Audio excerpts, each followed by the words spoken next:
From her childhood fleeing Nazis to in the 90s becoming the highest-ranking woman in U.S. history, Madeleine Albright was guided by one principle. I so believe that we are all the same and we want to be able to make decisions about our own lives, and the only way to do that is through democracy.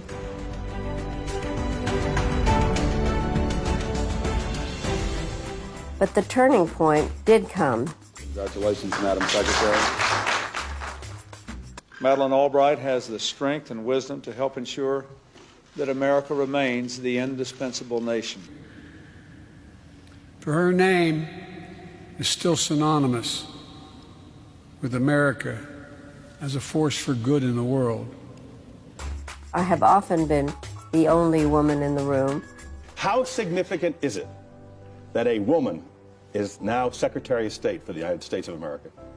Well, I think it's very important that that glass ceiling has been smashed. A lot of the issues that people don't think are usually foreign policy issues, I'm going to make sure that people understand that they are.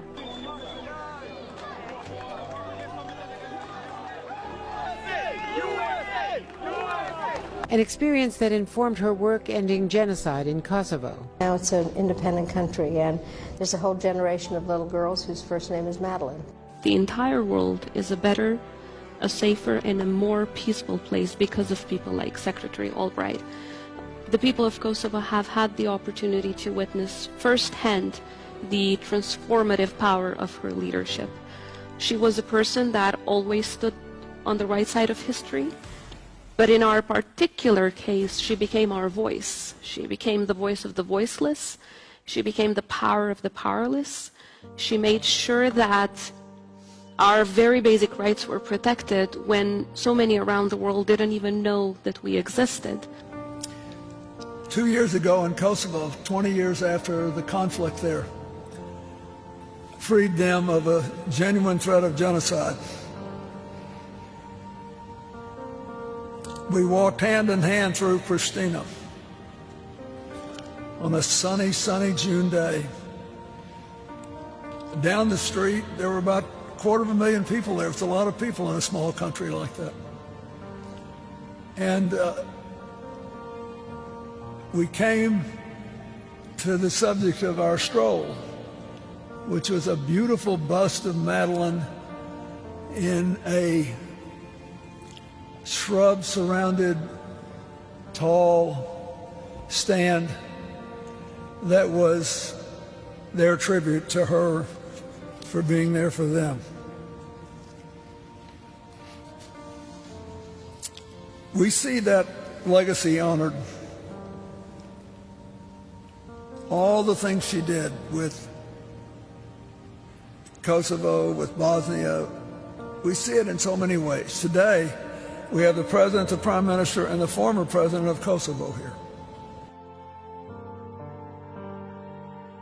She also understood our people's pain best because she had to go through similar circumstances. She turned her personal suffering into a motivation and a determination to help others, to protect others' rights. And in that same way, her legacy has taught us, the people of Kosovo, that we need to turn our suffering and our pain and our experiences into resilience and strength to help others. Why did you feel so passionately about Kosovo? Because it isn't just Kosovo, Jim, it is what was going on in the region. When we were fighting Hitler, it wasn't just Hitler, it was fighting against fascism. When we were fighting against Stalin, it wasn't just the cruelty of a totalitarian dictator like Stalin, it was against communism that extinguished people's ability to be free. And when we're dealing with a now indicted war criminal such as Milosevic, it isn't just him. It is struggling against a concept which is that it is not appropriate, possible, or permissible for one man to uncork ethnic nationalism as a weapon. Now the war over Kosovo and the dramatic development that was formally announced today. Slobodan Milosevic has been indicted as a war criminal by the International Tribunal in The Hague. The very first thing that she taught us is that you always have to stand up for what is right. And I know that many people believe that when you're in politics, it's not that easy to do it. I think it is. I think it is. If you're very strong in your convictions, if your determination is to always be there for what is right for the people that you represent, but when you have a strong voice and the power that Madeleine Albright had, even beyond your borders, you always need to make sure that you don't miss a chance to take a hard line against dictators, against tyrants.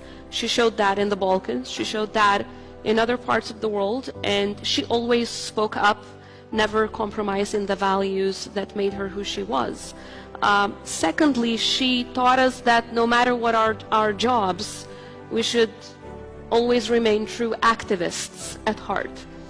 She obviously means so much to every single person in Kosovo, but I would say so much more than just Kosovo.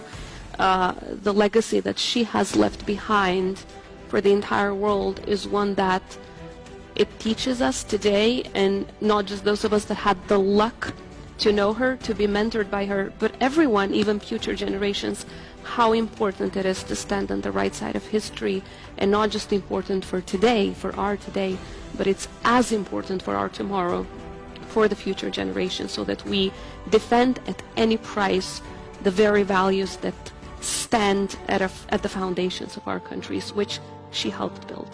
In the 90s, I can attest that Madeleine, with the significant help of the President of the United States, kept the committee really busy.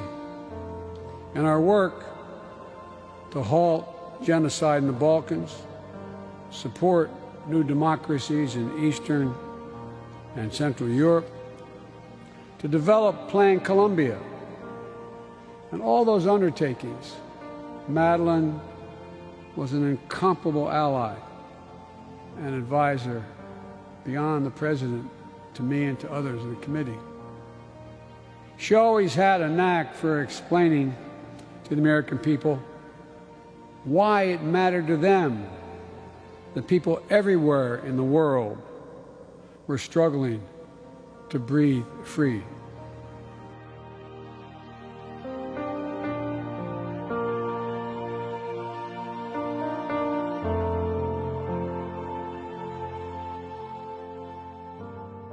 What are you most proud of, what you have achieved when you were Secretary of State?